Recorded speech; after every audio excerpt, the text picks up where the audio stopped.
بسم الله الرحمن الرحیم. السلام علیکم زما ګران خوږه ملګرو دوستانو چرته چې وي ښاد او باد اوسئ. نن ډېر مهم خبرونه باندې تاسو مخې ته راولم او په دې باندې لږ تجزیه هم کوو چې خیبر پختونخوا خپل کسان هم نشي بچ کولی چې دې وخت کې تیراه کې هم اپريشن شروع شو، یعنی پاکستانیان هم اوس کډوالو کډې راخستې دي.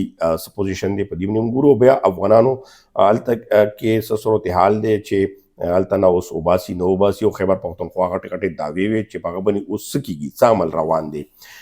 بل چې کوم تاسو ګورئ چې افغانانو دا ویزو پرابلم ډېر زیات مخکې مشکلات راغستي، خو اوس خو انتهایي مشکلات شو. بیا دې وخت کې په زرګونو طالب علم چې کوم دي په افغانستان کې ګیر دي او د بارډر بندیز وجې نه او ټکټ یې نشي اخیستی.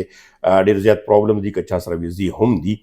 ورسره د پاکستان علما او افغانستان علما خو متفق شوي دي، خو اخر نتیجه ولې برته نه راځي. او بیا په دې کې مولانا فضل الرحمن غږ کړی دی، دروند غږ یې کړی دی په آرمي باندې چې هغه کې هغه سوی لکشن په دې باندې رڼا اچو. بیا ورسره یو بل خبر هم تاسو سره کوو چې لیبیا آرمي چیف په جهاز کې وژل شوی دی، هغه سره نور کمانډران هم وو او دې په شا کې دي شي، ولې چې یو ورځ مخکې ورسره پاکستان $4 بلین چې کوم د معاهده وکړه اسلحه خرڅولو، او سره د آرمي چیف دغه قسم لاړه. په دې باندې هم تاسو سره نظر اچوو، ویډیو اخیره پرې وګورئ او ما سره اوسئ چې په دې باندې تاسو هم خپله تجزیه خپله رای راکولی شئ. اول به راځو د وړو وړو خبرو باندې چې دې وخت کې افغانستان کې 15,000 پورې کسان طالب علمان یادوي چې هغه د تعلیم نه محروم کېدی شي، ولې چې که ویزې چا سره دي هم چې لارې بندې کړې شوي دي. یو طرف ته تجارانو ته مشکل دی، بل طرف ته په اربونو ډالرو د پښتنو بیړه غر کېږي، ورسره دغو ته هم مشکل دی. ورسره بل د ویزا پالیسي کې دومره سختي کړې ده چې میډیکل ویزا هم اوس $1,400 ته رسولې ده. دا اوس کم لکه بالکل انسانیت نه هم بار خبره ده چې دغه منې اوس پاکستان خزانې ته خدا پیسې نه ځي، خو د ټولو ایجنټانو ته ځي یا نور افسران خلي یا څه خلي. په دې باندې په کار ده چې اوس صحیح غوشي موږ به هم کوشش کوو چې که وزیر داخله میلاو شو څوک میلاو شو چې دا غږ پې لازمي به کوو، او که ما غږ دا تاسو شیر که نورو ته ورسېدو نو دا هم تاسو یو صدقه وي. ورسره په دې حوالې سره کوو چې افغانستان او پاکستان طالب علمان د علما چې کوم کنفرنسونو په یو اتفاق شوي خو یا د خپله کې رابطې دي، بلکې رابطې دي وزرای د کوم علما سره خبرې وشوې نو هغوی هم په دې خبره باندې ډېر فکرمند دي چې افغانستان سره څه قسمه هم شخړه نه ده پکار، او په دا مسلې چې کومې دي اتفاقي سره حل کول پکار دي. او دواړه علما په دې خبره متفق دي او هلې ځلې شروع کړي دي. دې کې څه خبرونه راځي بیا به تاسو سره مخې ته راولو. ښه، اوس دې وخت کې په چې کوم مولانا فضل الرحمن دی هغه یو ځل بیا اوچت شوی دی، او مولانا فضل الرحمن یو خو په پاکستاني سیاست باندې هم د آرمي مداخلت او د آرمي په حوالې سره سخت نیوکې کړي دي. ورسره د افغانستان په ایشو باندې ډېر سخت راغلی دی، لکه افغانستان دپاره هغه آواز اوچت کړی دی او دوره پورې ویلي دي چې که افغانستان باندې څه قسم حمله وشوه نو داسې وګڼه چې په اسلام آباد حمله وشوه. نو دا ډېر غټ دروند اواز دی او یقینا چې دغه شانتې مولانا فضل الرحمن یا نور چې په دې کې کردار ادا کولی شي او دغه سټیک هولډر دی یو قسم، نو دې نه بغیر چې کوم پالیسي ده دا کوم ناکامه پالیسي موږ ورته وایو دا مخکې نشي تللی. ښه، اوس راځو لیبیا آرمي چیف تاسو به خبرونه لیدلي وي چې په جهاز کې یعنی ترک دورې باندې و چې هلته نه واپس تلو، 4 کسان اوسه نور هم چې هغه په جهاز کې دماکه کې اوړاو کړی شو. اوس دا دماکه ده یا اوس وایي چې دا ټیکنیکل خرابي وه، خو دا ټیکنیکل خرابي امکان انتهایي کم لیدی شي.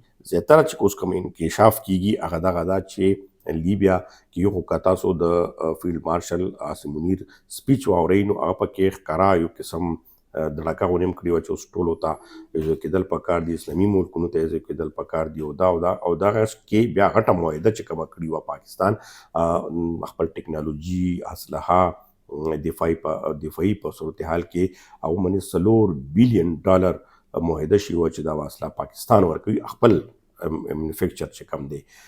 دغه خبر سره یقینا چې ډېرو ملکونو ته یعنې خاص کر امریکا ته یا نورو ته ډېر زور رسېدلی او خاص کر اسرائیل ته.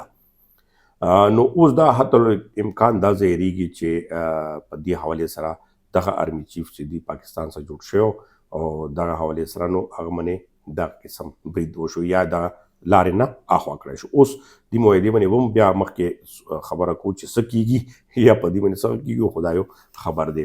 اوس راځو د خیبر پښتونخوا حکومت بې بسي، یعنی ټیک شو یو طریق انصاف باندې الریډي راخستی ده، خو بیا په خیبر پښتونخوا کې خو ستا خپل اډمنسټریشن دی چې اوس هغه خپل هم نشي منل کېدی. یو خو دا واز کړی ملټري اپریشن باندې کېږي، په جرګې باندې کېږي، خو په تیراه کې باقاعده توګه ملټري اپریشن یعنی فوځي عملیات شروع شوي دي او هلته نه خلکو کډې شروع کړي دي.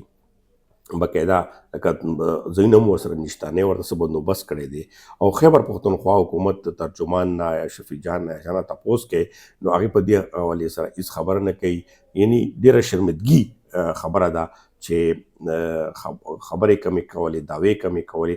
اوس هلته باقاعده توګه یا معاهدې تحت منې یا څه تحت منې، خو هلته نه کډې شروع شوي دي او هغې در په در دي، یعنی هغه کډوال شو. اوس خپل وطن کې کډې چې کمې دي دا به اوس ډېر زیات زور لري او دغه عملیات مخکې هم شوي دي. د دې نتیجه به سره ودي، په دې باندې هم تاسو اپډیټ کوو. خو ورسره بل د خیبر پښتونخوا بې بسۍ ته تاسو ګورئ چې افغان متعلق څومره غټې غټې دعوې وکړي، څه وکړو، خو اوس خبرونه چې کوم راځي چې یو د تاڼې ایس ایچ او هغه ځي افغانانو پسې هغو ته دمکیانې هم ورکوي یا که بیا پیسې ترلاسه کېږي، پیسې هم ترلاسه کوي او بیا هغې وبسلو دپاره هغو ته وارننګ ورکوي او هلته نه هم یعنی ډیپورټ سیسټم چې کوم دی باقاعده شروع شوی دی. دلته د اوس خیبر پښتونخوا حکومت ترجمان نه تپوس کوي، چا نه کوي، هغوی داسې نشته. حالانکې یو ایس ایچ او قدر هم هغه د حکم نه مني، یعنی دا مشینري چلوي څوک. بیا دا هم ډېر غټ سوال دی چې دا نن موږ اوچت کړل. یقینا چې تاسو په دې باندې ما سره خپل رایه هم شریکول شي او دا ویډیو زیات نه زیات شیر کوئ، چېرته هم اواز رسي. نو دا هم د خیبر پښتونخوا حکومت ته ډېر لوی دچکه ده چې تا خپل اډمنسټریشن باندې هم وس نشته، نو نور به تا نه څه امید لرلی شي. همدې سره اجازت غواړم، تاسو چېرته چې وئ ښاد و آباد اوسئ.